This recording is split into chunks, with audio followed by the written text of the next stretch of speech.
Hello everyone. Tonight we begin with a story about why medieval castles smelled so bad. A world of stone walls, smoky fires, and hundreds of people sharing the same cramped halls. Before we begin today's video, I could really use your help. We've noticed the channel's reach has dipped a little, and one of the best ways you can support us is by subscribing.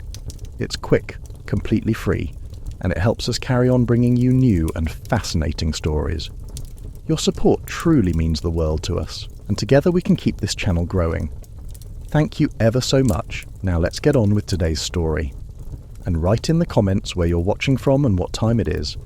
It's always fascinating to see who joins us from different corners of the world. Now, dim the lights, maybe turn on a soft fan for a bit of gentle background hum, and let's step quietly into the damp, fragrant corridors of the Middle Ages. I came to Conisbrough Castle in the year of our Lord 1283, when the leaves had turned to copper and the River Don ran grey beneath an iron sky. I was 22 years of age, newly appointed as assistant to the castle's physician, Master William of Leeds. I believed myself fortunate. I had trained in York in clean rooms that smelled of parchment and beeswax. I knew the names of herbs in 3 languages. I could set a bone and let blood with steady hands. Nothing had prepared me for the smell. You must understand, I do not speak of this lightly, nor with the exaggeration that poets employ when they wish to make a listener shudder. I speak as one who lived within those walls for 17 years, who breathed that air until it became part of my own blood, until I could no longer smell my own clothing, or know whether the heaviness in my chest came from winter damp or from something deeper, something that stone itself exhales when men have lived too long inside it. The castle stood on a limestone hill above the village, its great circular keep rising white against the Yorkshire sky. From the valley it looked magnificent, noble, a fortress worthy of the Warren name, built by Hamelin de Warenne nearly a century before my arrival, shaped like no other keep in England. 6 massive buttresses gave it the appearance of a stone flower, if flowers could be carved from cold permanence and designed to withstand siege. I rode up the winding path on a hired horse, my few possessions wrapped in oiled cloth behind me. The October wind carried the scent of wood smoke and wet earth. I remember thinking how the air tasted clean, how the sky seemed vast after the narrow streets of York. I was a fool, a young, clean, ignorant fool. The outer gatehouse swallowed me first. The temperature dropped the moment I passed beneath the arch. Stone remembers the cold, you see. It holds it through summer, keeps it pressed against its heart like a secret. The passage was perhaps 20 feet long, and in that short distance the world changed. The smell began there, gentle at first, like a hand placed softly over one's mouth, earth and old water, mildew creeping up from foundations that had been laid into the hill itself, the faint sweetness of decay, of things that had once lived and now waited in darkness. 2 guards watched me pass. They did not smile. Men who stand in gatehouses learn to keep their faces still. The outer bailey opened before me, a rough courtyard enclosed by a curtain wall. Here at least the wind moved freely. Chickens scattered before my horse. A smith worked his bellows, and the sharp scent of hot iron cut through the heavier smells of animals and humanity. Horses, oxen, dogs, pigs kept in pens along the wall. Their waste formed dark rivers through the mud, running toward the edge where the ground sloped away. In summer, I would learn, these rivers hardened into valleys of their own, and in winter they became ice. A boy took my horse. He could not have been more than 12, thin as a willow branch, his face already bearing the particular pallor of those who live in shadow. He did not meet my eyes. I asked him where I might find Master William, and he pointed toward the keep with a hand that trembled slightly. From cold or fear, I could not say. The keep itself rose before me like a giant's chess piece. I had seen drawings, but drawings cannot capture what stone truly does to light, how it seems to drink it, how the narrow windows appeared less like openings and more like wounds. The entrance was raised above the bailey, reached by an external stone stairway. Defensive, Master William would later explain. More difficult for enemies to breach. More difficult, I thought even then, for anyone to escape. I climbed those steps slowly, my breath forming clouds in the October air. The oak door stood open, but the darkness beyond was absolute. I paused at the threshold. Some animal part of me understood that I was about to enter a different country, a place that operated by different laws than the world outside. The world of sky and wind and rain that cleans. Inside would be the world that keeps, that holds, that never lets go. I stepped inside. The smell struck me like a fist. Have you ever walked into a room where something has been locked away too long, where air has forgotten how to move? Multiply that by stone, by height, by hundreds of years of human living pressed into walls that never forget. The entrance floor was dim, lit only by rushlights set in iron holders. The smell was layered, complex, 1,000 sources combining into something that was almost alive. Smoke, certainly. The sharp mineral scent of burning coal mixed with wood. Grease from tallow candles and rushlights soaked in fat. But beneath that, deeper, was the smell of damp stone itself, of lime plaster that had absorbed decades of breath and sweat and cooking and waste. And something else. Something I could not name then. The residue of living, I would come to call it. What remains when humans occupy a space year after year, when their bodies shed skin and hair and oil, when their clothes carry the sweat of labour, when their food is prepared and eaten and expelled, when their illnesses seep into the floor rushes, when their fears collect in corners like dust. A servant appeared, a woman of perhaps 40 years with strong arms and a face carved by work. She wore a simple kirtle of undyed wool and an apron that had once been white.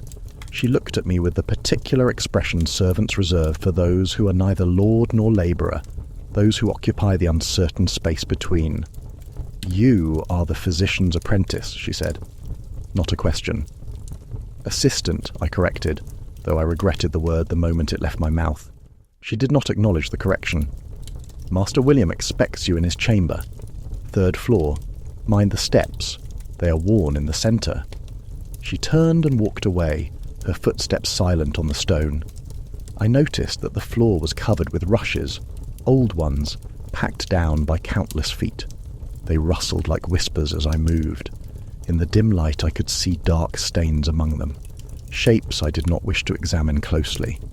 The spiral staircase rose through the heart of the keep, carved into the thickness of the wall itself.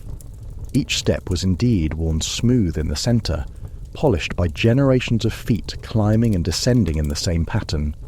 The walls on either side were close enough to touch, and they wept.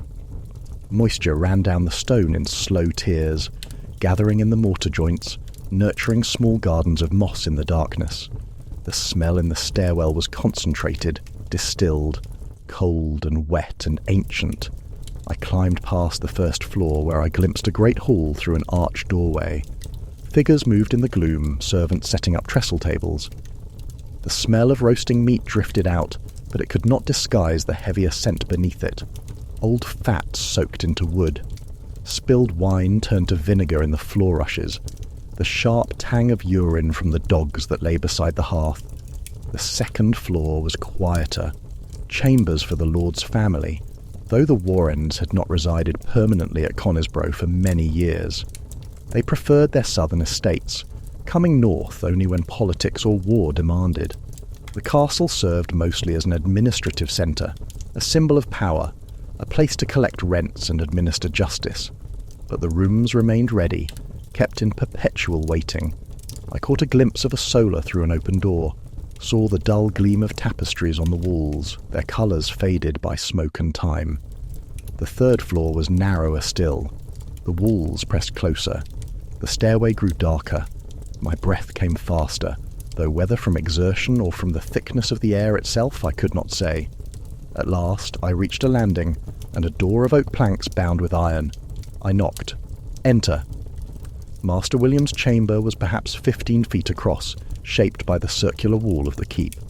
A narrow window, more a slit than an opening, let in a blade of grey light. The room smelled of herbs and smoke and something sharper, more medicinal. Garlic hung in braids from the rafters. Bundles of dried plants crowded every available surface. A brazier glowed in the corner, burning what smelled like juniper mixed with coal. It helped, but only as a cup of water helps against a flood. Master William sat at a table covered with parchments and instruments. He was perhaps 50 years of age, though his face was ageless in the way of scholars who live more in books than in the world. His robes were dark with smoke and spotted with stains I recognized from my training. Blood, urine, the yellow of bile, the marks of his profession. He looked up at me with eyes that were both kind and tired. "You have come from York," he said. "Yes, master." "And you find our northern air different from what you are accustomed to?" I hesitated, unsure whether honesty was wise. He smiled, though it was a sad smile, the smile of someone who has long ago accepted something unfortunate. "You smell it," he said. "Everyone does when they first arrive. Do not be ashamed. It is considerable." "The keep is well sealed," I offered. "The keep is a stone box," he said flatly. "Built for war, not for life, but men must live here nonetheless, and so we manage. You will grow accustomed. In a month you will barely notice. In a year you will smell like the walls themselves, and you will no longer remember what clean air tastes like." He was right, of course. He was right about everything. He rose and moved to the window, such as it was. He was a tall man, and he had to stoop slightly beneath the curve of the ceiling. Outside, the grey afternoon was fading toward evening. In the bailey below, torches were being lit. "The castle was built in the time of my grandfather's grandfather," Master William said, speaking more to the window than to me. "Hamelin de Warenne raised it in the style of French keeps, round rather than square. Stronger, they said, more difficult to undermine. Perhaps so, but roundness keeps the smoke in, keeps the damp circulating, gives the smell nowhere to go but inward, always inward." He turned back to me. "You will learn, as I did, that a castle is a living thing. It breathes, though slowly. It sweats. It weeps. It remembers everything that happens within its walls, and it gives nothing back. Your task, and mine, is to keep the people who live here from succumbing to what the stone keeps. Do you understand?" "I believe so, master." "No," he said gently. "You do not, but you will." That first night I was given a small chamber on the 4th floor, barely more than a cell carved into the wall. A straw mattress lay on a wooden frame. A single rushlight guttered in a holder by the door. The window was 6 inches wide and 3 feet tall, cut through 8 feet of solid wall. When I pressed my face to it, I could smell the outside air, cold and clean, but it was like trying to breathe through a keyhole. I lay down on the mattress, still wearing my travelling clothes, and pulled a thin woolen blanket over me. The stone walls pressed close on all sides. The darkness was complete, and the smell was everywhere. It rose from the rushes scattered on the floor. It seeped from the walls. It clung to the blanket. It filled my nose, my mouth, my lungs. I did not sleep well that first night. I dreamed of drowning in dark water, of being buried alive, of stone hands pressing against my face. When I woke, the grey light of dawn was filtering through my narrow window, and I could hear the castle waking around me. Footsteps on stone, voices echoing in the stairwell, the clang of pots from somewhere far below. I rose and washed my face in a basin of cold water that had been left outside my door. The water smelled of iron and earth, drawn from a well that reached deep into the limestone beneath the castle. I dried my face on my sleeve and prepared to begin my first full day in service. I did not know then that I would spend the next 17 years in that place. I did not know that the smell would become so much a part of me that I would carry it long after I left, that even now, decades later, on clean summer mornings, I will catch a ghost of it on the wind and feel the walls close in around me once more.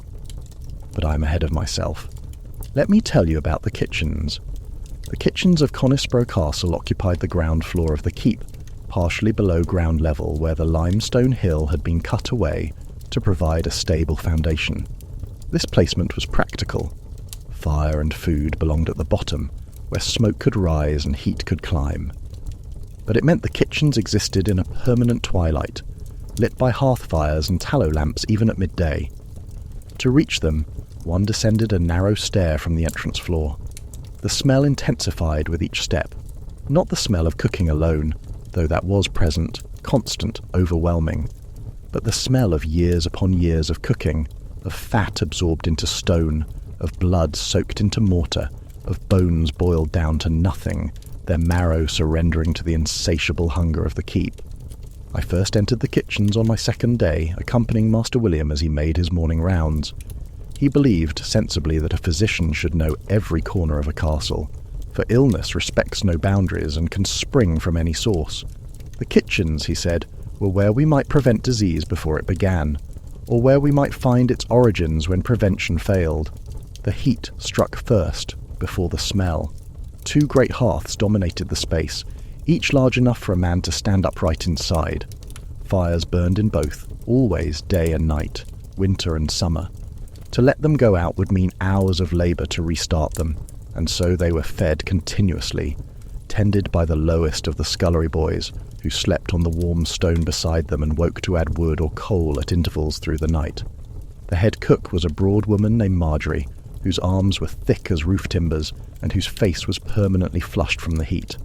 She ruled her domain with absolute authority, ordering the lesser cooks, the scullery boys, the spit turners, the pastry makers, the sauce stirrer, and the endless parade of servants who came to fetch food for the great hall above.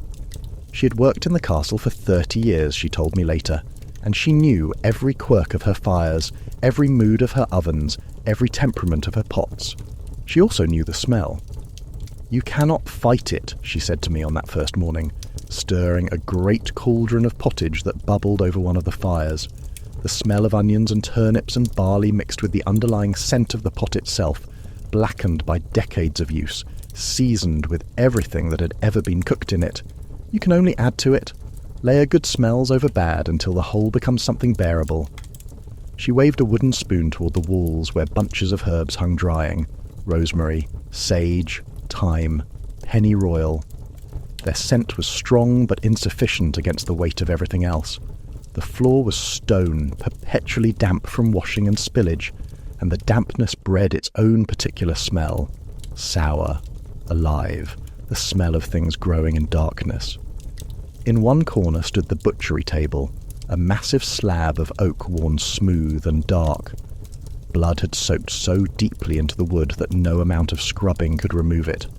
When animals were slaughtered, which happened in the outer bailey, their bodies were carried here to be sectioned, cleaned, prepared. The offal went into barrels for the making of puddings. The bones went into the stock pot. The hides went to the tanner in the village. Nothing was wasted, but everything left its mark. I watched as a haunch of venison was carried in, a magnificent piece from a deer taken in the Lord's forest. 2 kitchen boys heaved it onto the butchery table, and Marjorie approached with her knives. The meat was fresh, killed perhaps 2 days before, hung in a storehouse to age. In the dim light of the kitchen, it gleamed dark red, almost purple. Marjorie carved with practiced efficiency, separating the joints, trimming away the silver skin, setting aside the best portions for the Lord's table. The smell of raw meat is a clean smell, in its way. Honest. Animal. But here, in this place, it could not remain clean for long. The heat worked on it. The moisture in the air softened it. Within hours, what time and warmth had not claimed would begin to turn. And so, the meat was rubbed with salt, studded with garlic, wrapped in cloth soaked in vinegar. Every effort was made to preserve, to protect, to extend the moment of freshness for as long as possible. But there were limits to what could be done. In the far corner of the kitchen, accessible by a low door, was the storage area. Here, in chambers cut into the limestone, the castle kept its provisions: barrels of salted pork, wheels of cheese sealed in wax, sacks of grain, baskets of apples carefully layered with straw, root vegetables buried in sand. In winter, these stores were essential. When snow closed the roads and the River Don froze, the castle turned inward, living on what it had gathered in the warmer months. Master William led me into the storage area, ducking through the low doorway. The temperature dropped immediately. The stone here was colder, cut deeper into the hill, insulated from the warmth of the fires. Our breath formed clouds. A single tallow candle provided light, and in its flickering glow I saw the architecture of survival. Rows of barrels, stacks of preserved goods, the accumulated wealth of harvest, transformed and sealed against decay. But decay, I was learning, was patient. It could wait. It could find the smallest weakness and enter there. A crack in a barrel seal, a patch of dampness on a cheese's rind, a weevil hidden in a sack of flour, and once it began, it spread. Master William pointed to a barrel in the corner. "Check this one," he said. I approached and lifted the lid. The smell rose up like something with wings. The pork inside had been salted months ago, packed in brine, sealed away. But something had gone wrong. The brine had darkened. The meat had softened beyond what salt should allow. I could see the beginning of change, the way flesh surrenders when the battle is lost. "Mark it," Master William said. "Tell Marjorie. It must be used quickly or not at all. Boiled long with strong spices, the heat may yet save it." This was the constant negotiation. What could be saved? What must be discarded? What could be disguised? The line between nourishment and harm was thinner than anyone wished to admit, and we walked it daily. Marjorie, when informed, nodded without surprise. She had seen it countless times. "It will go in tomorrow's stew for the garrison," she said. "With enough pepper and ale, they will not know." I must have shown something in my face, because Master William touched my shoulder. "The men will not sicken from it," he said quietly. "Not if it is cooked thoroughly. We waste nothing here. We cannot afford to." He was right, of course. The castle fed perhaps 200 souls in the winter, fewer in summer when some of the garrison dispersed to their own lands. Every day hundreds of loaves of bread were baked in the ovens, pots of pottage bubbled endlessly, meat was roasted, boiled, stewed, baked in pies. Beer was brewed in vast quantities, for water alone could not be trusted, and the brewing process, Master William explained, had a purifying effect that made it safer than what came from even the best well. The great feasts were something else entirely. I witnessed my first feast a week after my arrival. The Earl of Surrey, John de Warenne, was making a progress through his northern holdings, and Conisbrough was one of his stops. Word came 2 days in advance, and the castle erupted into frenzied preparation. The great hall was cleaned. The floor rushes, which had lain undisturbed for months, were raked out and carried away. I watched as servants hauled basket after basket of old rushes down to the outer bailey, where they would be burned or spread on the midden. What was revealed beneath was not pleasant. The stone floor was stained dark with spilled ale, grease, and things I preferred not to identify. The night's quiet inhabitants scattered from the sudden light, fleeing to the walls. Fresh rushes were laid, sweet hay mixed with herbs, lavender, meadowsweet, mint. For a few hours the hall smelled almost pleasant, but it could not last. It never did. The high table was set up on the dais at the far end of the hall, where the lord and his important guests would sit. Trestle tables were erected in rows for the lesser folk. The best plate was brought out from storage, polished until it gleamed. Tapestries were hung to cover the worst of the smoke stains on the walls. Candles were prepared, dozens of them, for the Earl would expect proper light. In the kitchens, Marjorie became a general directing a campaign. 3 pigs were slaughtered and brought in for roasting. A whole ox was sectioned. Chickens by the dozen. Fish, brought at great expense from the coast, packed in salt for the journey. Eels from the river. Lampreys, which the Earl was said to favour. Swans. Peacocks, which would be roasted and then redressed in their own feathers for presentation, as though death could be made decorative. The smell in the kitchen reached a crescendo. Meat and smoke and spices combined into something overwhelming, something that bypassed the nose entirely and seemed to press directly against the brain.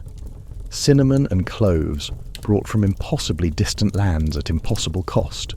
Saffron, worth more than gold by weight. Pepper, used with a casual abundance that only the wealthy could afford. These spices were not merely for flavour. They were proof of power. They were a declaration that distance and difficulty could be overcome by wealth, but they were also a disguise.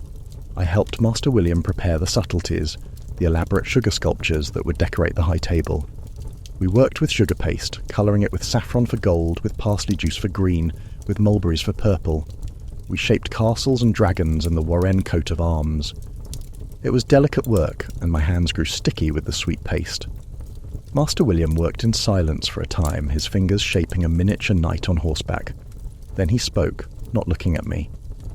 "You will see tonight how the wealthy eat," he said, "how they surround themselves with costly things, with rare spices and decorated birds and sugar shaped into fantasies. You will smell the perfumes they wear, the rose water they wash their hands in between courses. You will think, perhaps, that they have escaped what we smell, that wealth can purchase clean air. He paused, examining his sugar night critically. It cannot. Beneath the spices and the perfumes and the smoke from good beeswax candles, the smell remains. The same smell that rises from the guardrobes, that seeps from the walls, that clings to every stone. Wealth can only cover it, layer upon layer, until the disguise is so elaborate that those who wear it can pretend not to notice. But it is there, always there. The feast itself was held at dusk, when the autumn darkness came early. The great hall blazed with light. Torches lined the walls. Candles covered the tables. The fire in the great hearth roared, fed with wood that had been dried and split especially for the occasion. I stood against the wall, as befitted my station, and watched. The Earl entered first, dressed in crimson and gold, his beard trimmed, his hair oiled. He was attended by his chaplain, his steward, his personal servants. Behind him came the local lords who held land from the war ends, each dressed as richly as he could manage, each wife adorned with what jewels and fine cloth her husband's wealth would allow. They processed to the high table with formal dignity, though I could see the hunger in their eyes, not merely for food, though that was certainly present, but for proximity to power. The Earl's arrival transformed the hall's smell. The servants had burned incense in braziers set around the room. The guests wore perfumes, oils of roses and violets, musks that had travelled from the east. The Earl himself seemed to carry his own atmosphere, a cloud of expensive scent that moved with him. When he passed near where I stood, I caught it clearly. Ambergris, sandalwood, cloves, the smell of a man who need never know what ordinariness smells like. The meal began with the washing of hands. Servants carried ewers of rose-scented water and basins to each table. The guests washed ceremoniously, drying on linen towels that would be taken away and laundered before being used again. This ritual of cleanliness before eating was as much theatre as hygiene, a declaration that those at the high table were not like those in the bailey below, who ate with unwashed hands from wooden bowls. The food came in waves. First the pottage, thick with peas and leeks, coloured a rich green. Then the fish dishes, for this was Friday, and meat was forbidden by the church. Baked pike, stewed eels, roasted lampreys in a sauce of their own blood and red wine. The smell of fish filled the hall, that particular sweetness that fish has when it is fresh from the river, before time begins its work. Between courses, servants brought more rosewater. The floors were already collecting spills, dropped food, gnawed bones thrown to the dogs. The fresh rushes were becoming soiled. But the meal continued, course after course, the plates carried in with ceremony, presented to the Earl for his approval before being distributed to the lesser tables. Wine flowed freely, brought from Gascony at the Earl's expense. The guests drank deeply, their voices growing louder, their faces flushed in the firelight. Music played, a pipe and a drum, the sound echoing off the stone walls. The hall grew warm with the press of bodies, with the heat from the fire, with the accumulated breath of 200 people eating and drinking in a stone room that had no way to release what it gathered. The smell evolved as the evening progressed. The initial perfumes faded, overwhelmed by the reality of digestion, of wine-soured breath, of sweat. The dogs under the tables added their own contributions. Someone vomited in a corner discreetly, and a servant hurried to cover it with fresh rushes. The smell of that, sour and sharp, cut through everything else for a moment, before being absorbed into the general miasma. The final course was the most elaborate. The swans and peacocks were carried in on great platters, their feathers replaced, their beaks gilded with gold leaf. They looked alive, as though they might rise and fly away. The sugar subtleties came next, our castle and dragons and coats of arms arranged on silver plates. The guests exclaimed appropriately. The Earl nodded his approval, and then it was over. The Earl rose, blessed the company, and withdrew to his chambers. The lesser guests lingered, finishing the wine, picking at the remains.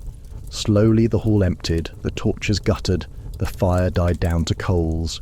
The servants began the work of cleaning. I helped, as did Master William, for there were never enough hands for such work. We cleared the tables, stacking the trenchers of bread that had served as plates, now soaked through with grease and sauce. These would be distributed to the poor at the castle gate in the morning, a gesture of charity that was also practical economy. We gathered the bones into baskets for the stock pot. We swept the fouled rushes into piles. The hall in the aftermath of the feast was a different place. The glory had drained away with the light. What remained was the evidence of appetite, of consumption, of the brief satisfaction of hunger followed by its inevitable return. The smell was thick and complicated, layered like the strata in rock. Sweet and sour, rich and rank, the perfumes of the wealthy mixing with the earthier smells of labour and digestion. Marjorie emerged from the kitchens, her face grey with exhaustion. She surveyed the hall without expression, then nodded to her staff. "Clean the tables first," she said, "then the floors, then the kitchens. We begin again at dawn." I worked until past midnight, scrubbing tables, hauling refuse to the midden. My hands were raw, my back ached, my clothes were soaked with sweat and stained with things I tried not to examine too closely. When at last I climbed the stairs to my chamber, I carried the feast with me. It was in my hair, on my skin, woven into the fabric of my tunic. I could taste it in my mouth. And I understood, then, what Master William had tried to tell me, that splendour and rot were not opposites. They were companions. They lived side by side, inseparable, one giving meaning to the other. I lay down on my straw mattress without bothering to wash. There was no point. Tomorrow I would smell the same. Tomorrow the work would begin again. Tomorrow the residue of living would continue to accumulate in the walls, in the floors, in the very air we breathed. This was the truth of castles. This was the truth of power. It smelled. If you wished to understand the true life of Conisbrough Castle, you would not study the Earl or his visiting lords. You would follow Agnes. Agnes was a laundress, one of 3 women whose labour kept the castle in clean linen. She was perhaps 30 years old, though work had aged her beyond her years. Her hands were permanently reddened from the lye soap she used, the skin cracked and scarred from years of hot water and harsh chemicals. She rose before dawn and finished after dark, and in the hours between she waged a war she could never win against the accumulating soil of human life. I came to know her in my 3rd week at the castle, when Master William sent me to check on a rash that had broken out among the laundry women. The rash proved to be from the soap itself, the lye too strong, burning the skin it was meant to clean.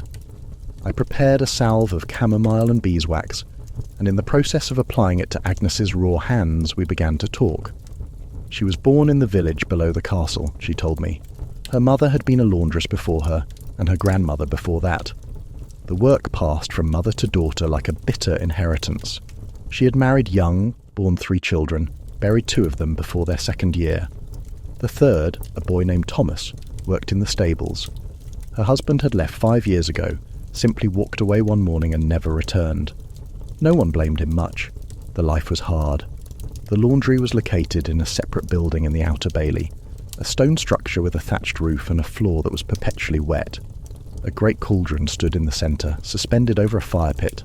This cauldron was never cold. Water was heated constantly, for the supply of soiled linen was inexhaustible. The work began with the collection. Each morning, Agnes and her 2 companions, Mary and Joan, moved through the castle gathering what needed washing. The lord's linens were kept separate, washed with more care, dried on frames where they would not touch the ground. The household linens came next, the tablecloths, the towels, the napkins, then the personal clothes of those who could afford to have them washed. And finally, the bed linens from the various chambers. It was the bed linens that were worst. The mattresses in the castle were stuffed with straw, replaced only once or twice a year, if that. The sheets that covered them absorbed everything the human body produced during sleep. Sweat, oils from the skin, the residue of intimate acts, blood from wounds, from women's cycles, from the occasional violence that occurred in darkness. All of this soaked into the linen, and all of it had to be removed. The washing process was brutal. The linens were first inspected, and the worst stains were treated with urine. Yes, urine. Saved in barrels for the purpose, allowed to age until the sharp ammonia scent made the eyes water. This was rubbed into bloodstains, wine stains, anything that had set deep into the fabric. The chemistry of it I did not fully understand, but Master William assured me it was effective. Urine contained properties that could break apart substances that water alone could not touch. After this treatment, the linens went into the cauldron. The water was boiling, heated until it roared. Lye soap was added, great handfuls of it, made from wood ash and animal fat, in a process I witnessed only once and hope never to see again. The mixture was caustic enough to burn skin, strong enough to strip colour from fabric if left too long. Agnes stood over the cauldron with a long wooden paddle, stirring the boiling mass. Steam rose in clouds, filling the laundry house, condensing on the walls and ceiling, dripping back down in a constant rain. The heat was immense. Even in winter, the laundresses worked in their shifts, unable to bear more clothing. In summer, I do not know how they endured. The smell in the laundry house was its own particular hell. The boiling lye produced a sharp, chemical stench that burned the throat. The aging urine added its own note. The wet stone walls bred mould that contributed a deeper, earthier smell. And beneath it all was the smell of what was being washed away, the concentrated essence of human uncleanliness, released by heat and agitation into the air. After boiling, the linens were rinsed. This required hauling bucket after bucket of cold water from the well, a distance of perhaps 100 feet. The wet linens were impossibly heavy. 2 women were needed to lift a single sheet from the cauldron, and even then the effort left them gasping. The scalding water burned their arms, even through the heavy gloves they wore. The weight strained their backs. One of the women, Mary, walked with a permanent stoop from years of this labour. The rinsing was done in wooden tubs, the linens plunged into cold water and agitated until the soap was gone. Then they were wrung out, twisted between 2 sets of hands until the muscles trembled and the water ran clear, or clear enough. True cleanliness was an aspiration, not a reality. The drying depended on the weather. In summer, lines were strung across the bailey, and the linens hung in the sun and wind. The sun had a bleaching effect, Agnes explained, that made the whites whiter. The wind carried away what remained of the smell. For a few hours the sheets would smell of nothing but air and light, and it was a small miracle. But in winter, or during the long stretches of Yorkshire rain, the linens had to be dried indoors. Frames were set up near the fire in the great hall, or in any chamber warm enough to speed evaporation. The damp fabric released its smell slowly into the enclosed spaces. The progress of drying could be tracked by scent alone, the sharp wetness gradually fading to the flat, slightly musty smell of dried linen that had never quite lost the memory of what it had absorbed. I asked Agnes once how she bore it, this endless cycle of washing what could never truly be made clean. She looked at me with an expression I could not quite read. "What choice is there?" she said. "The work exists. Someone must do it. At least I have work. At least I eat." She was right, of course. The castle fed its servants, housed them, gave them purpose within its walls. Outside, many had far less. The village below survived on what it could grow and what work the castle provided. In bad years, when the harvest failed, people went hungry. The castle, with its stores and its stone walls, was a kind of security, however hard the labour it demanded. But there were other servants whose work was darker still. The gong firmers came in the night. They had to. The work they did could not be witnessed in daylight without destroying whatever pretence of dignity the castle maintained. The garde-robes, the latrines of the castle, were built into the thickness of the walls. Small chambers, sometimes just alcoves, with wooden seats set over shafts that dropped down through the masonry. Some of these shafts descended directly to the outside, opening onto the castle walls where gravity and weather would, in theory, dispose of what fell. Others emptied into cesspits dug beneath the castle, lined with stone, and sealed as well as medieval engineering could manage. But sealed was never sealed enough.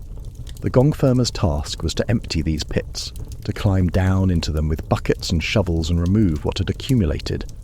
They worked by torchlight, their faces wrapped in cloth soaked in vinegar, attempting to protect themselves from the fumes that rose from the depths. Methane, though we did not know to call it that then. We knew only that the air in the pits was dangerous, that men had been overcome, had fallen and not risen. The gong firmers were paid more than ordinary labourers. They had to be. No amount of money could truly compensate for the work, but it had to be enough to ensure someone would do it. They came from outside the castle, from villages even poorer than the one below our hill. They arrived after dark, did their work, and left before dawn. They took their wages and departed, and no one spoke to them or acknowledged them in daylight. I met one of them once, by accident. I was crossing the outer bailey late one night, called to attend to a guard who had fallen from the wall walk.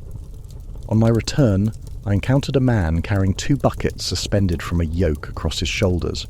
The smell announced him before I saw him. It was overwhelming, indescribable, the concentrated essence of human waste in a form that seemed almost solid in the air. He stopped when he saw me, set down his buckets carefully. His face was rapt, but I could see his eyes in the torchlight. They were not ashamed, they were simply tired. So very tired. "Forgive me," he said, his voice muffled by the cloth. "I did not mean to be seen." "There is nothing to forgive," I said, though I held my breath as I spoke. He nodded, lifted his yoke and continued toward the gate. The buckets would be taken outside, I knew, emptied into a pit far from the village, covered with earth. The process would repeat until the cesspits were empty enough to function again. And then, inevitably, they would fill once more, and the gong firmers would return. This was part of the castle's hidden architecture, the labour that supported the visible world. The lords who sat in their chambers, the ladies who walked in their solars, the knights who trained in the bailey, all of them produced waste that had to go somewhere. The garderobes channeled it, the pits contained it, and the gong firmers removed it. Without this system, without this labour, the castle would have drowned in its own refuse within a year. But the system was imperfect. Leaks occurred. The shafts sometimes became blocked. The pits, no matter how well lined, seeped into the surrounding earth, contaminating the water table, spreading their influence into the very wells we drew from. Master William was vigilant about this. He tested the well water regularly, tasting it, smelling it, watching for any sign that it had been compromised. When he found such signs, as he sometimes did, he would order that well closed and water drawn from another source. But there were only so many wells, and they all drew from the same limestone aquifer beneath the castle. I learned to recognize the smell of contaminated water. It was subtle at first, a faint earthiness beneath the iron. But once you knew what to search for, you could not miss it. And you could not forget that what you tasted was the result of seepage, of failure, of the fundamental impossibility of keeping hundreds of people in a stone box without consequence. The chamber pots added their own dimension to the problem. Each bedchamber had them, ceramic or metal vessels kept under the beds for use during the night. In the morning, servants collected them, carried them to the garderobes and emptied them. This was considered a low task, assigned to the youngest and least regarded servants. I saw children no older than 8 doing this work, staggering under the weight of a full pot, trying not to spill. Spills happened. When they did, the servants cleaned as best they could, scrubbing the stone floors with water and sand. But stone is porous. It absorbs, and what it absorbs, it keeps. There was a servant named Harold, perhaps 16 years old, whose task was to maintain the garderobes themselves.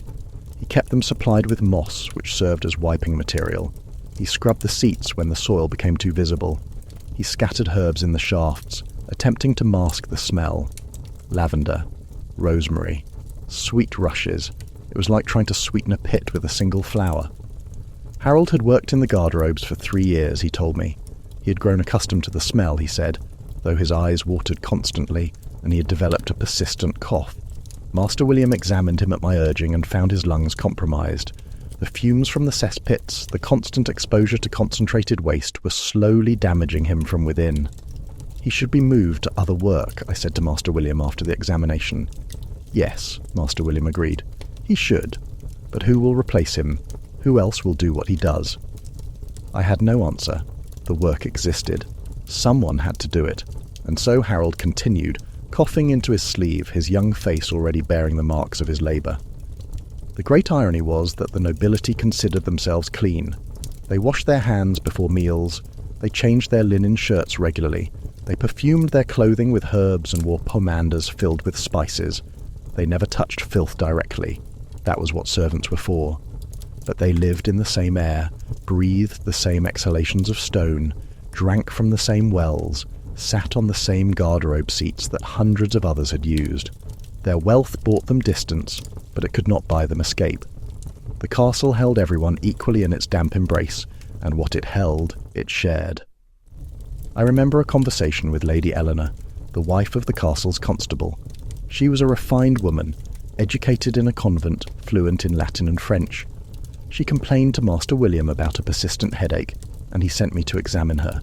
Her chamber was on the second floor, well appointed with tapestries and carved furniture. A brazier burned perfumed coals in the corner. The bed was covered with embroidered linens. Everything spoke of wealth and taste, but beneath the perfumes I could smell the damp. The walls wept here as they did everywhere, and the tapestries, no matter how beautiful, could not hide the dark stains of moisture. The floor rushes, though fresh, could not mask the smell rising from the stone beneath. And the air itself, trapped in this circular room, was heavy with everything that had ever happened within it. Lady Eleanor sat in a chair by the narrow window, pressing a cloth scented with lavender to her forehead. She spoke to me without looking at me, as nobles often spoke to servants, addressing the air near one's face rather than one's eyes. "The headaches come every afternoon," she said. "They worsen in the evening. Master William's draughts help, but only briefly." I asked about her habits, her diet, her sleep. She answered with growing impatience. Finally, I asked about the chamber itself. "Do you keep the window open?" I said. She looked at me directly then, surprised. "In this cold? Certainly not. The draughts would be unbearable." "My lady, perhaps you might try it," I said carefully, "even for a short time each day. Fresh air can sometimes ease such pains." She dismissed the suggestion with a gesture. "I did not send for you to tell me to freeze myself. If you cannot help, tell Master William to send someone who can." I bowed and withdrew, but I understood. She would continue to seal herself in that room, breathing the same air over and over, perfuming it with costly spices, draping it with beautiful fabrics, and wondering why her head ached. The castle kept its secrets, even from those who thought themselves its masters. The kitchen servants told their own stories without words. Their bodies bore the record of their labour. Burns on their arms from the fires, from hot oil, from boiling water. Cuts on their hands from knives and sharp bones. Bent backs from carrying. Swollen joints from the dampness. They moved like damaged soldiers, veterans of a war that never ended. I treated them often. Small injuries mostly, though sometimes larger ones. A scullery boy who fell into the fire and emerged with terrible burns on his legs. A cook who cut herself to the bone while sectioning a pig. A spit turner whose hands were permanently curled from years of rotating the iron bars over the flames. For these injuries I had remedies. Salves and bandages. Herbal draughts for pain. But for the slow accumulation of damage, the gradual wearing down of human bodies in service to stone, I had nothing. That was beyond the reach of medicine. There was dignity in their labour, though. I came to see that. These men and women kept the castle functioning. They fed its inhabitants. They cleaned its rooms. They disposed of its waste. They washed its linens. They hauled its water. They tended its fires. Without them, the whole structure would collapse into chaos within days. Agnes understood this. We spoke often after that first meeting. She would tell me about her work while I treated her hands, applying salve to the latest cracks and burns. She spoke of the satisfaction of seeing a stained sheet come clean, of the pride in folding fresh linens precisely, corners meeting perfectly, of knowing that her labour, hard as it was, mattered.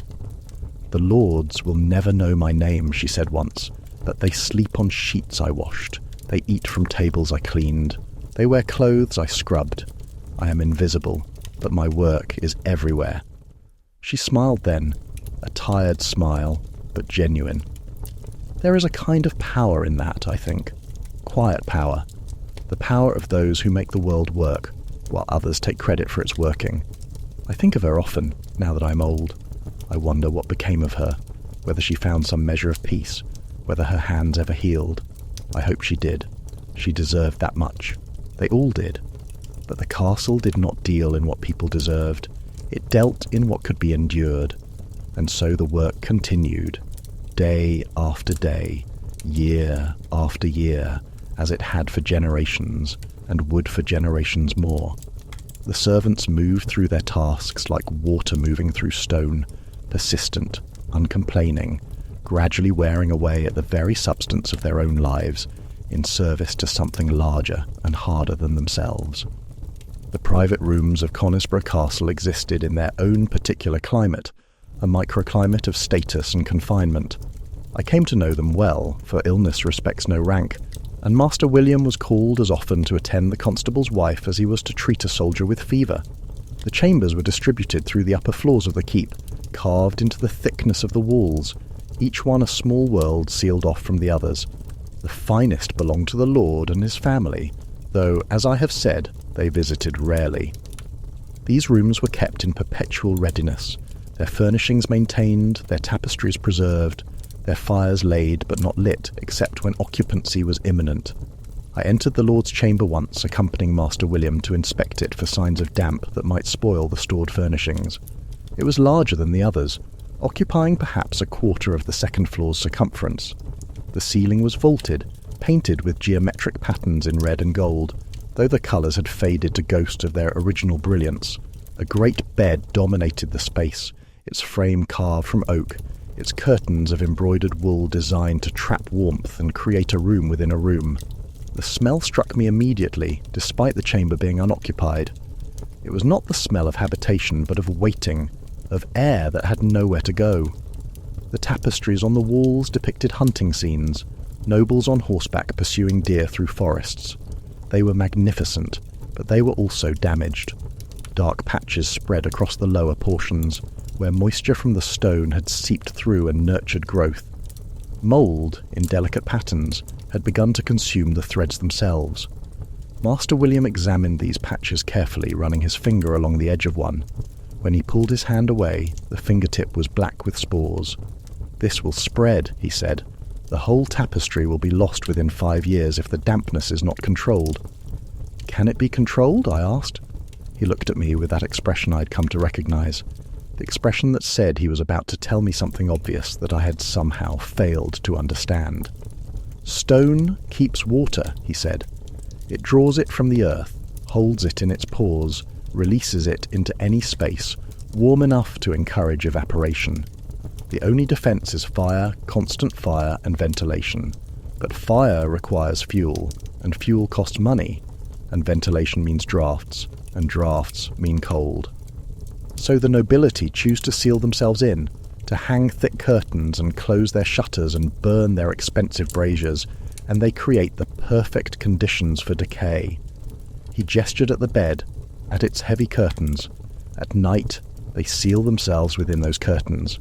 4 people can sleep within, sometimes 6. They breathe the same air over and over, they perspire, they exhale moisture. All of that is trapped by the fabric, absorbed by the mattress, and slowly, slowly, rot begins its work. The bed becomes a garden for invisible things, and then they wonder why they sicken. I had never thought of it that way. The bed had always seemed to me a place of comfort, of warmth and safety. But Master William was teaching me to see differently, to understand that every comfort carried its cost. The floor of the Lord's chamber was covered not with common rushes, but with woven rush mats, created by skilled craftsmen and replaced annually. Beneath the mats, the stone floor was relatively clean, protected from the worst of the soiling. But even here, in this most privileged space, the stone held its memories. Dark stains marked places where something had spilled years ago. Moisture seeped from the mortar joints, and the smell, that fundamental smell of stone and time, persisted beneath all attempts to disguise it. The constable's chambers were more lived in, and therefore more honest. Sir Robert de Vere occupied a chamber on the 3rd floor with his wife, Lady Eleanor, whom I had met before. Their room was perhaps 12 feet across, furnished with a bed, a chest for clothes, 2 chairs and a small table. A narrow window looked out across the bailey. A brazier provided heat. Burning coal brought at expense from Newcastle. I was called to their chamber frequently, for Lady Eleanor's headaches persisted, and Sir Robert suffered from a troublesome stomach complaint. Each visit revealed new details of how they managed their confinement. The floor rushes here were changed weekly, a luxury afforded by status. Yet even with such frequent replacement, they grew dark and compressed, and the smell they gave off was the smell of occupation. Perfume bottles stood on the table, costly glass vessels filled with oils and essences. Lady Eleanor anointed herself several times daily, rubbing the oils into her wrists, her neck, behind her ears. The scent was powerful, floral and spiced, designed to overcome everything else, but it could not overcome everything. The chamber pot beneath the bed, emptied each morning, left its ghost behind. The clothes kept in the chest absorbed the chamber's smell and released it again when worn. The very walls seemed to breathe out what they had inhaled, and no amount of perfume could entirely disguise it. Sir Robert spoke to me once during one of my visits with surprising candour. His stomach pained him particularly that day, and he was in no mood for pretense. "Do you know what it is to command a castle?" he said, his face grey with discomfort. "To be responsible for its defence, its administration, its justice, and yet to feel constantly besieged by something you cannot fight with sword or lance." "The dampness, my lord." "The dampness, the smell, the endless cold, the knowledge that these walls, which exist to protect us, also trap us." He gestured weakly at the window. "That opening is 8 feet deep through solid stone. I can reach my hand through it and touch the outside air. But I cannot reach more than that. I am sealed within, and the stone gives nothing back." I prepared a draught for his stomach, chamomile and fennel, and left him to his discomfort, but his words stayed with me. Even those who commanded suffered from what the castle was. The privilege of private chambers brought its own curse. The isolation, the confinement, the constant intimacy with stone. The servants' quarters were different again. Not private chambers, but communal spaces, rooms where 6 or 8 or 10 people slept on straw mattresses laid directly on the floor. These rooms were always on the topmost floor or in the basements, the least desirable spaces, too hot in summer and too cold in winter. I lived on the 4th floor, as I have said, but I visited the servants' quarters often in my duties. The smell there was frank and overwhelming. Many bodies in a small space, labouring hard, washing infrequently, sleeping in the same clothes they worked in. The windows in these rooms were often unglazed, mere openings covered with shutters that kept out the light along with the cold. So the servants chose between freezing in fresh air or suffocating in sealed warmth. Most chose warmth. The human need for heat overcomes many other considerations. And so, these rooms became dense with human presence, with the smell of sweat and breath and bodies pressed together for shared warmth. The straw mattresses were seldom changed. The floor rushes, when they existed at all, were ancient. The walls ran with condensation from the breathing of many people in a confined space. Disease spread easily in such conditions. A fever in one became a fever in 6. A cough could circulate through the entire servants' population within a week.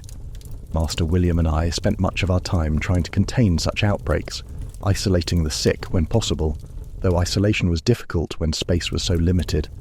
I remember one particularly bad winter when a flux swept through the servants' quarters. It began with a kitchen boy, young Martin, who developed terrible stomach pains and looseness of the bowels. Within 3 days, a dozen others were afflicted. The smell in the servants' quarters became unbearable, a concentration of illness that made the eyes water and the stomach rebel. We moved the sick to a separate room, one of the empty chambers on the 3rd floor, temporarily repurposing it as a sick ward. Master William and I attended them constantly, preparing draughts of blackberry root and oak bark to bind the bowels, offering what comfort we could. 7 recovered. 3 did not. The ones who departed were taken to the chapel for blessing, and then carried outside for burial in the castle's small graveyard. The smell of that sickness remained in the chamber long after it was cleaned. We burned herbs. We scrubbed the floors. We opened the shutters and let the winter wind blow through. But the smell persisted, absorbed into the stone, as permanent as the walls themselves. It taught me something important about the relationship between smell and memory. The nose remembers what the mind tries to forget. Years later, I would catch a similar scent, that particular sweetness of intestinal illness, and I would be transported instantly back to that chamber, to those 3 days and nights of watching people struggle against something invisible and implacable. The private chambers held their own particular memories. Each one was a repository of human experience, of births and illnesses, and intimate moments and lonely hours.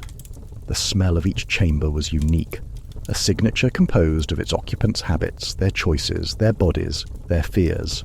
The priest's chamber, for instance, smelled of old parchment and candle wax, and a particular mustiness that seemed to emanate from Father Thomas himself. He was an elderly man, devoted to his prayers, spending hours in his small room reading his breviary by candlelight. His chamber was spotlessly clean, for cleanliness was part of his devotion, but the smell of age cannot be cleaned away. It rises from the body itself, from the slowing of processes, from the gradual drying and cooling that precedes the final stillness. The captain of the guard maintained a chamber that smelled of leather and metal and horse and sweat.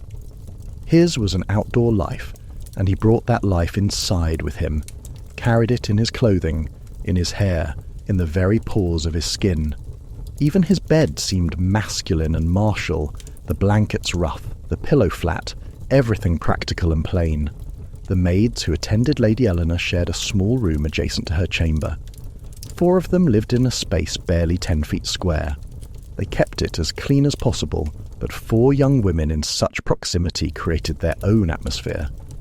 The smell of their monthly courses, which often synchronized over time, the smell of the rosewater they borrowed from Lady Eleanor's bottles, the smell of youth and whispered conversations and suppressed laughter.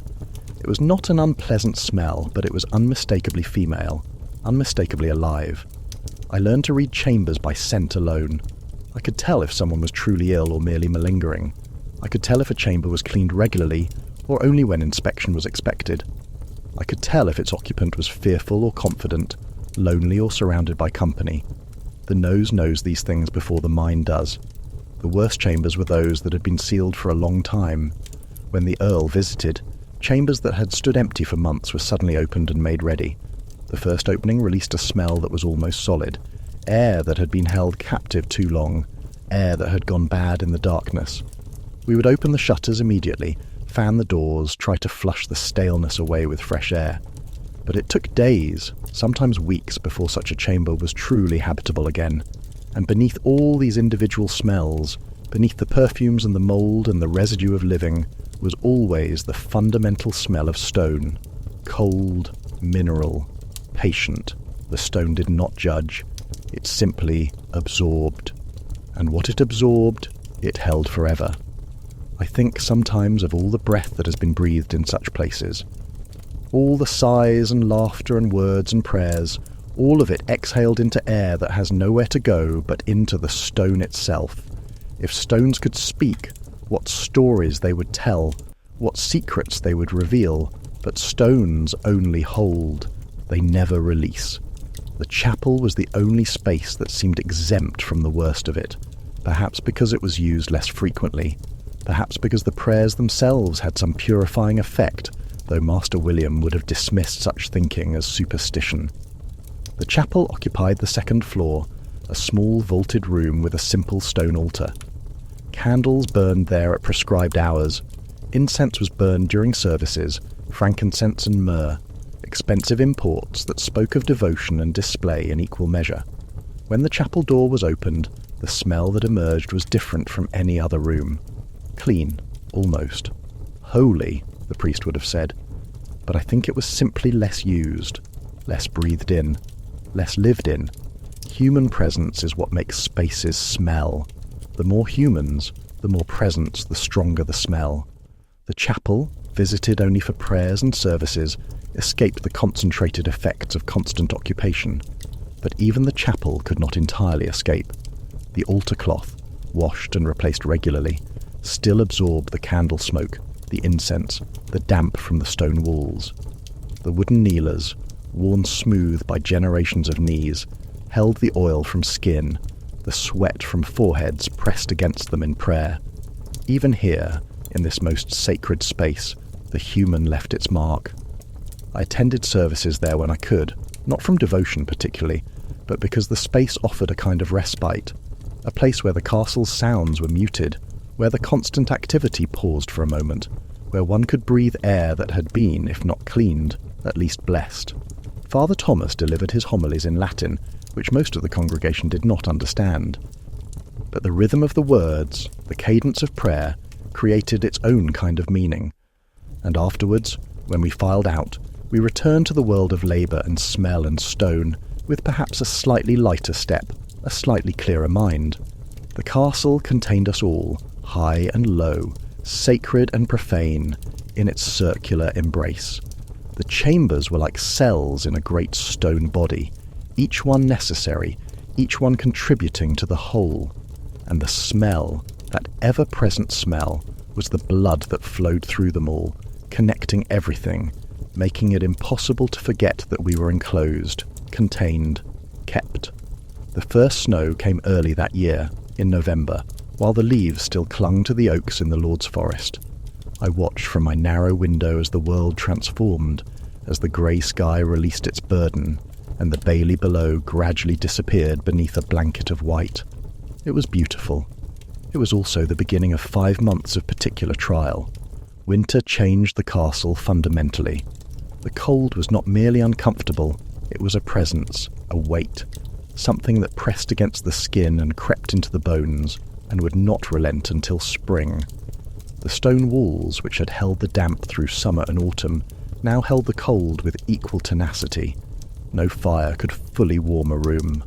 The heat rose and dissipated against the vaulted ceilings, vanishing into the upper darkness, while at floor level the cold remained, creeping up through the stones themselves. The castle's smell changed in winter too. The cold slowed decay. Food kept longer. Bodies, producing less sweat in the chill, smelled less. But other smells intensified. Smoke became the dominant note, for fires burned constantly, and the smoke had nowhere to go. The hearths were large but inefficient, their chimneys drawing poorly, and much of what they produced drifted back into the rooms they were meant to heat. Within a week of the first snow, every room in the castle bore a film of soot. It settled on every surface, black and oily, the residue of burning wood and coal and peat.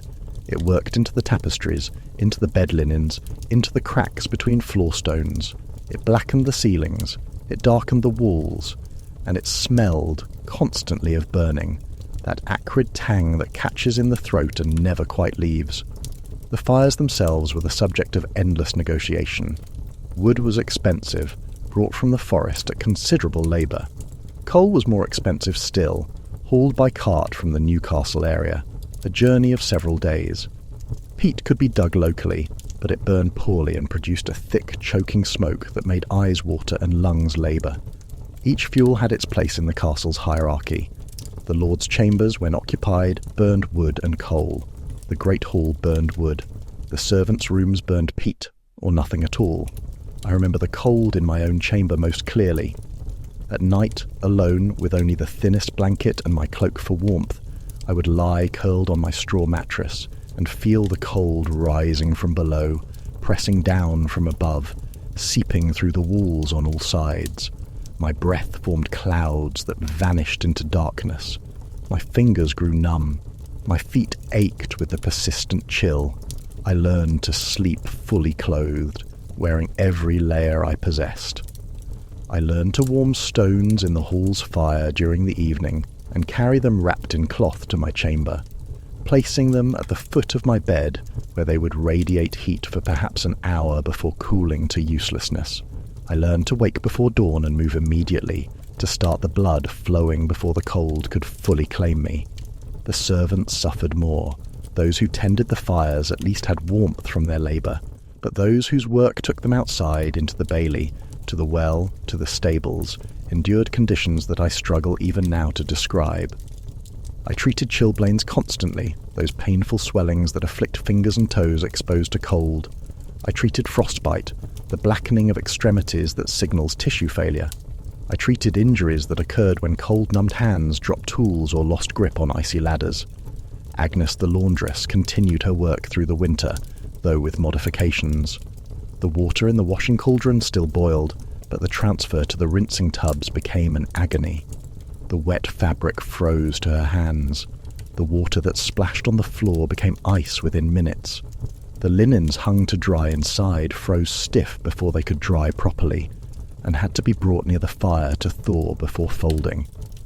"My hands have not been warm since October," she told me in January, holding them out for my inspection.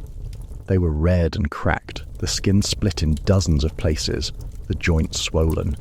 I applied my salve, but we both knew it could do little against the fundamental problem.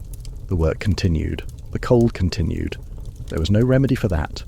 The great hall became the centre of winter life. Its enormous hearth could accommodate a fire large enough to provide genuine warmth, and people gravitated toward it whenever their duties allowed. In the evenings, after the supper meal was cleared, servants and soldiers would gather near the fire, sitting on benches or on the floor rushes, soaking in the warmth while they could. These gatherings had their own smell. Many bodies in close proximity, wearing clothes that had not been properly cleaned in weeks, wool that had absorbed sweat and smoke and cooking grease, leather that had been worn daily and was beginning to deteriorate from the constant dampness, breath that carried the evidence of teeth rotting in mouths, for tooth care was minimal and decay was common, and underneath it all, the smell of too many people in too small a space, the fundamental smell of human density. But there was also comfort in it. The warmth of the fire, the warmth of proximity to others, the sense of shared endurance. On the coldest nights, these gatherings felt less like necessity and more like defiance, a collective decision to survive, to not surrender to what the winter demanded. The food changed in winter too. The fresh meat and vegetables of autumn were gone. We lived on what had been preserved: salted pork, dried fish, root vegetables from the storage cellars sprouting and soft but still edible, grain from the stores, sometimes showing signs of weevil damage, but ground into flour nonetheless. Bread became denser, darker, less palatable. Pottage became the staple meal, that eternal stew that simmered constantly, accepting whatever ingredients could be found, transforming them through heat and time into something that would sustain life if not delight the tongue. The smell of winter food was less varied than summer's. Everything tasted of salt and smoke. The meat had the particular flavour of preservation, that tang that signals flesh kept beyond its natural span. The fish, dried until it was almost leather, had to be soaked for hours before cooking, and even then carried the concentrated essence of the sea, powerful enough to dominate any other flavour. But we ate it, gratefully. Hunger is a powerful seasoning. By February, when the stores were depleted, and spring still seemed impossibly distant, even the plainest food was welcome. I remember breaking my fast one morning on a piece of hard bread and a cup of thin ale, and thinking it adequate, even good. My standards had adjusted. The castle had taught me what was necessary and what was merely pleasant, and the difference between them had grown vast. Illness came with the cold, as it always did. Coughs that began shallow and grew deep, fevers that would not break, weakness in the limbs, pain in the chest. Master William called it the winter malady, though the symptoms varied from person to person. Some recovered. Others did not. We did what we could, which was to keep the sick warm, to provide broths and draughts, to bleed them when the fever was high, to pray when medicine had exhausted its possibilities. The winter of 1283 claimed 12 souls from within the castle walls, mostly the very young and the very old, those whose bodies could not maintain the battle against cold and illness. Each one who departed was carried to the chapel, blessed by Father Thomas, and held in the small chamber there until the ground thawed enough to permit burial. The frozen earth would not accept a spade, and so they waited, wrapped in linen, in a chamber that was itself cold enough to preserve them. That chamber had its own smell, though I hesitate to describe it. Cold slows decay, but does not stop it entirely. Even in the deepest winter, change occurs. The linen wrappings absorbed what little moisture the bodies released. The air in the chamber grew heavy with something that was not quite the smell of corruption, but was not innocence either. It was the smell of transition, of the space between life and what follows. I entered that chamber only when necessary, to help move a new arrival or to assist Father Thomas with some aspect of the preparations. Each time I was struck by the silence. The dead make no sound, but their silence is different from mere quiet. It is absolute. It is final. And it changes the air around them, makes it heavier, makes each breath more conscious. By March, when the thaw finally came, we buried all 12 in a single day. The graveyard outside the castle walls was small, crowded with the graves of generations. The sexton dug as best he could in the half-frozen earth, creating a trench long enough to accommodate them all. They were buried side by side, servants and soldiers together, for death had made them equal. Father Thomas spoke the words. We covered them with earth, and the castle continued without them, as it always had, as it always would. The smell of thaw was its own particular experience. As the snow melted, as the ice retreated, everything that had been frozen was revealed. Months of waste from the stables, preserved by cold, now began its inevitable progression. The midden heaps, which had grown throughout winter, became active again, the warmth triggering decomposition that had been suspended. The very earth seemed to exhale, releasing scents that had been held in frozen suspension, and the castle itself transformed. Water that had been locked in ice began to move again. It ran down walls, dripped from eaves, pooled in low places.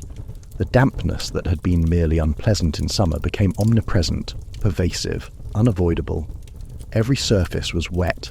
Every textile absorbed moisture from the air. Clothing never fully dried. Bed linens felt perpetually clammy. The smell of mould intensified, that musty sweetness that signals growth in darkness. But there was also relief. The days grew longer. The air grew warmer. The fires could burn less intensely. Windows could be opened. The circulation of air, that vital movement that winter had suppressed, became possible again. And with circulation came a kind of cleansing, incomplete but genuine. I remember standing at my narrow window one April morning, breathing the outside air and feeling something in my chest release. I had survived the winter. We all had, those of us who remained. The castle had kept us, in its way, had sheltered us from the worst of the cold, had provided warmth and food and walls between us and the elements. But it had also kept us too well, held us too close, sealed us in with our own exhalations until we could barely remember what clean air tasted like. Spring brought work of a different kind. The entire castle had to be cleaned after winter's accumulation. The floor rushes, packed down and fouled by months of use, were raked out and burned. The walls were scrubbed where possible, though scrubbing stone accomplishes little beyond moving the dirt from one place to another. The tapestries were taken down and beaten, clouds of dust and soot rising from them with each impact. The bed linens were washed and hung in the sun to bleach. Every chamber was opened, every window unshuttered, every door left ajar to let the air move through. It took weeks, this spring cleaning, and involved every servant in the castle. I helped where I could, though my primary duty remained the care of those who sickened from the labour, backs strained from lifting, lungs irritated by dust, hands cut by rough work. The catalogue of minor injuries was endless, but gradually, slowly, the castle emerged from winter like a creature emerging from hibernation. Not clean, for true cleanliness was impossible, but cleaner. Not fresh, for freshness could not survive in stone, but fresher. The smell lightened. The air moved. The sunlight, entering through opened windows, revealed just how dark the winter had been. I left Conisbrough Castle in the year 1300, 17 years after my arrival. Master William had passed 2 years before, his heart simply stopping one night as he slept, and I had continued his work alone. But the work was wearing me down. The endless cycle of illness and injury, the stone walls pressing closer each year, the smell that had become so much a part of me that I could no longer distinguish it from my own breath. I took a position in York, at the infirmary of St Leonard's Hospital. I thought I would be grateful for the change, for the cleaner air, for the space that was not enclosed by 8 feet of stone.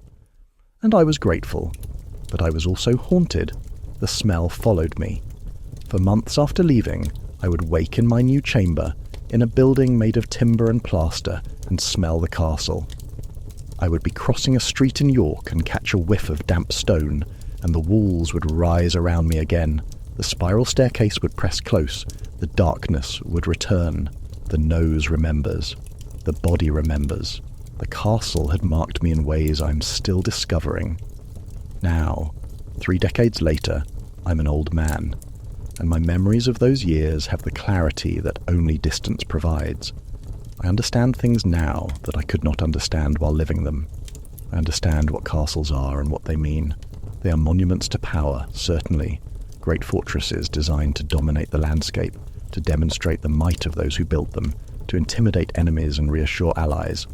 But they are also prisons, not prisons in the sense of punishment, but prisons in the sense of confinement. Everyone within them is trapped, from the lowest servant to the highest lord. The walls that protect also constrain. The stone that defends also absorbs and holds and never releases. The smell I spent so many years enduring was not merely a physical phenomenon. It was a manifestation of something deeper. It was the smell of power exercised over time, of hierarchy maintained through generations, of human beings living in denial of their own nature, pretending that stone can overcome flesh, that walls can defeat the inevitable processes of life and decay. The nobility believed they could seal themselves away from the consequences of living. They built private chambers, hung tapestries, burned expensive perfumes, commanded servants to clean what could not be cleaned. They maintained an elaborate fiction that wealth and status could purchase exemption from the ordinary conditions of existence. But they breathed the same air as their servants. They drank from the same wells. They sat on the same garderobe seats. The castle held them all equally, and the smell, that constant reminder of what they tried to deny, seeped into everything. Into their clothes, their bedding, their hair, their very skin.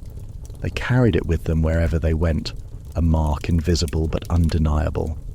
I could always recognize someone who lived in a castle.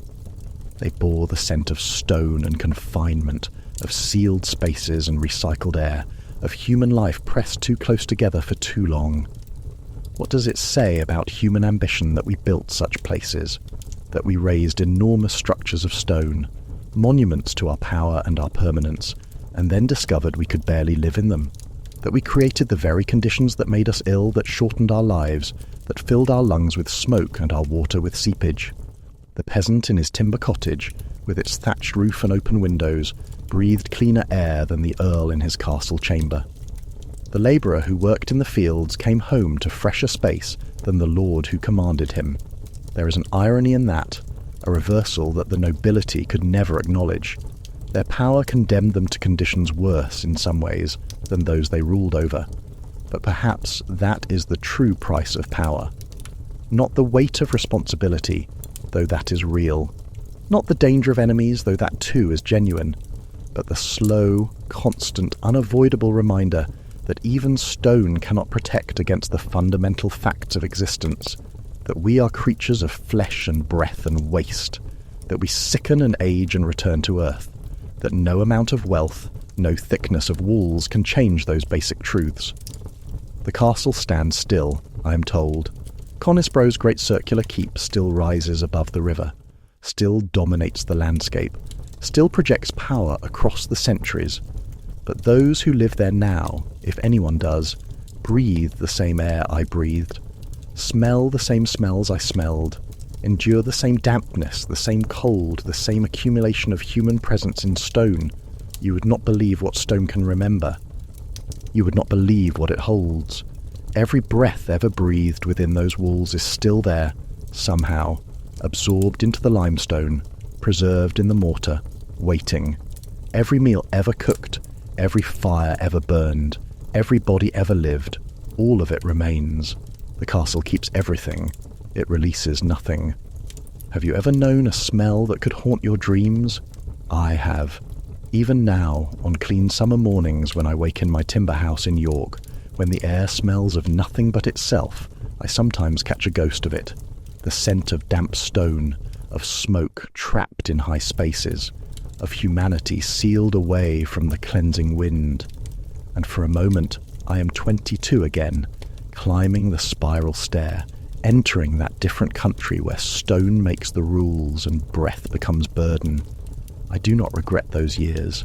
They taught me what it means to endure, what it means to serve, what it means to witness how others live, high and low, and to understand that beneath the differences of rank and wealth, We are all subject to the same limitations, the same frailties, the same eventual return.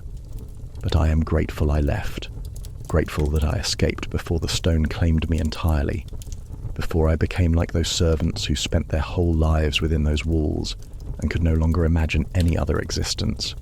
There were men and women at Conisbrough who had never left, who were born in the village, came to work in the castle as children, and stayed until their working days ended, or their lives did. The castle was their whole world, and they knew no other. Agnes was one of those. I think of her often, wonder if she's still there, still washing linens in boiling water, still scrubbing the residue of living from fabric that will never truly be clean. I hope she found peace. I hope her hands healed. I hope the work did not break her before her time, but I fear it did. The castle broke everyone eventually, some quickly, some slowly, but it broke them all. It took their strength, their health, their years, and gave back only stone, cold, patient, permanent stone. The smell was the truth of it. The smell was what the walls could not hide, what the tapestries could not cover, what the perfumes could not disguise. It was the truth of human life pressed together, sealed away, denied the cleansing of wind and rain and sun. It was the truth of power that must be maintained, displayed, projected, even at the cost of those who maintain it. It was the truth of stone itself, which does not judge but simply keeps, which does not choose but simply holds, which does not forgive but simply remembers. And it was the truth of us, of what we are beneath the pretense and the ceremony and the careful hierarchy. Creatures who eat and sleep and sicken and heal and age and pass.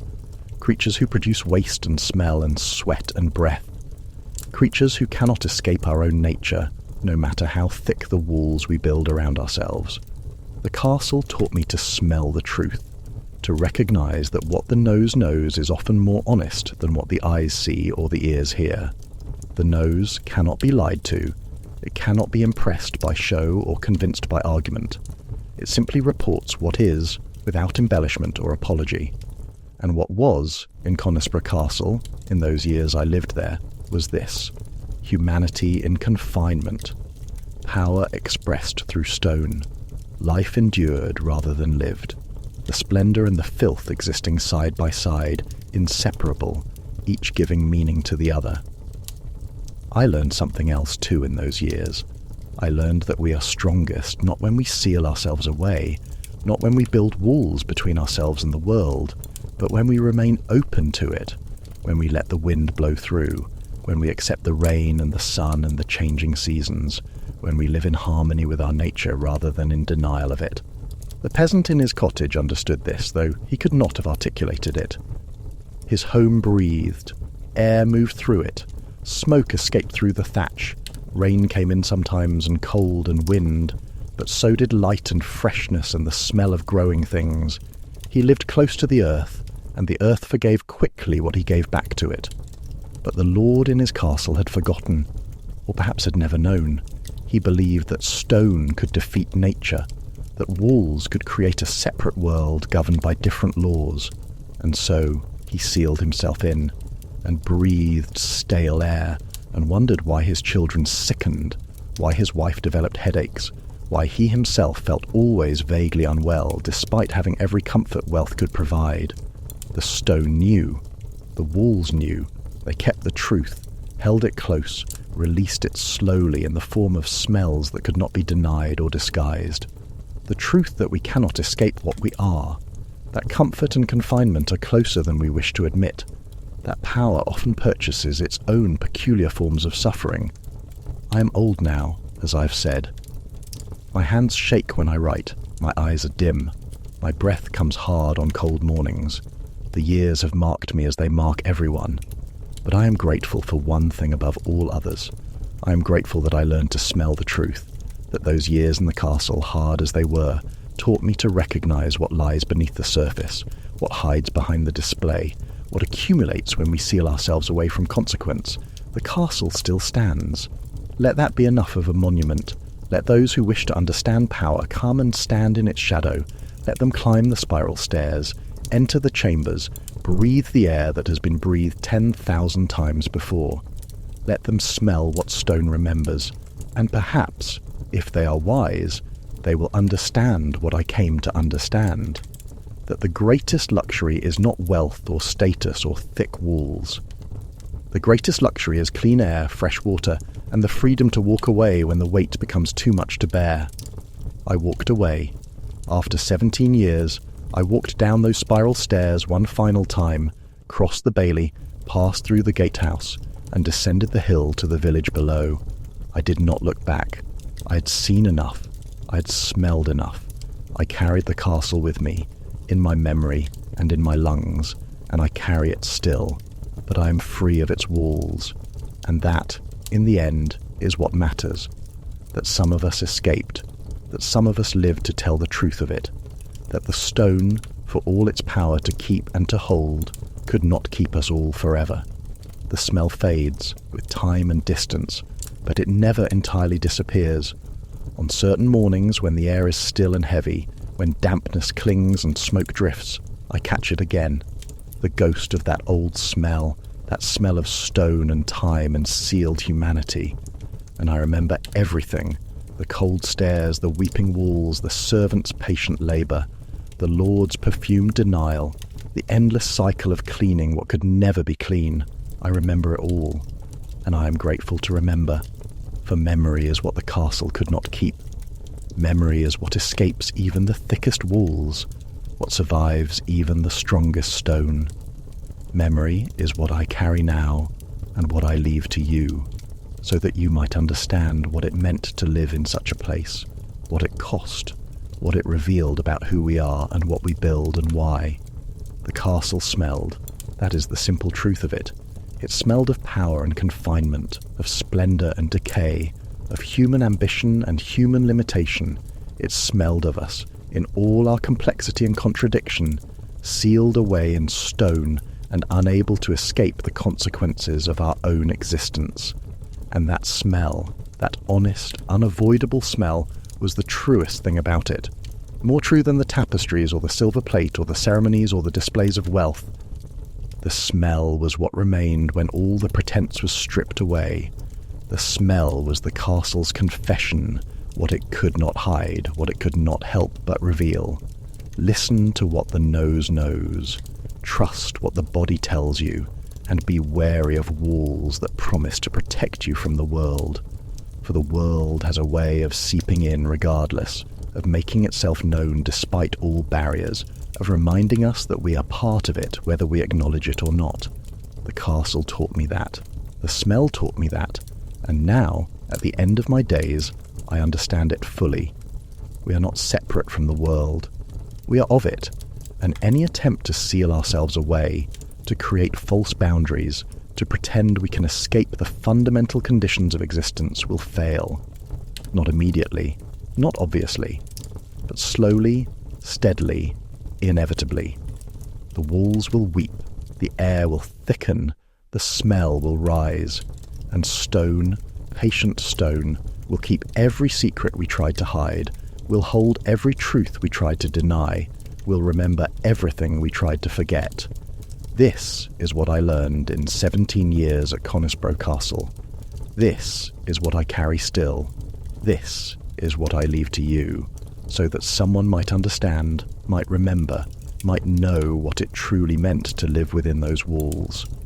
The castle stands, the smell remains, and those of us who survived carry the knowledge of both, a burden and a gift, a warning and a witness, until our own time comes to return to the earth that made us and claims us all in the end, noble and servant alike, without distinction or mercy or delay.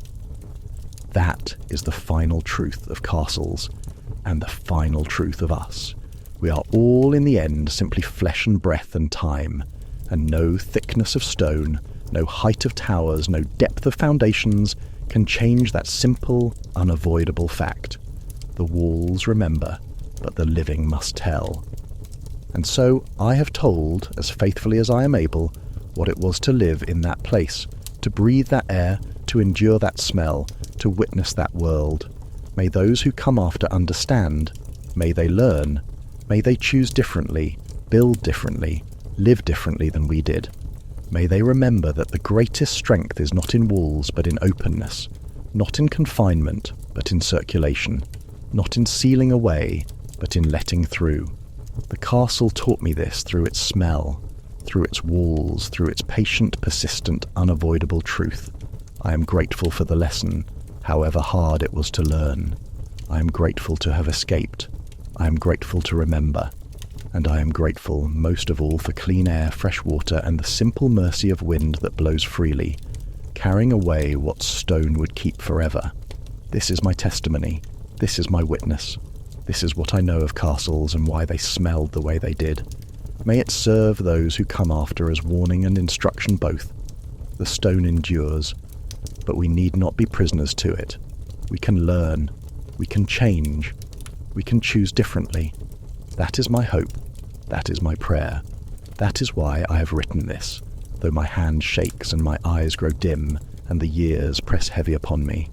Remember the smell, understand what it meant, and build your lives accordingly, with wisdom drawn from the hard lessons of those who came before.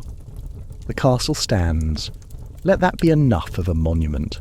Let the living learn from the dead. Let the free remember the confined. Let the truth of stone teach us to value air. This is my final word. This is what I learned. This is what I leave. May it serve you well.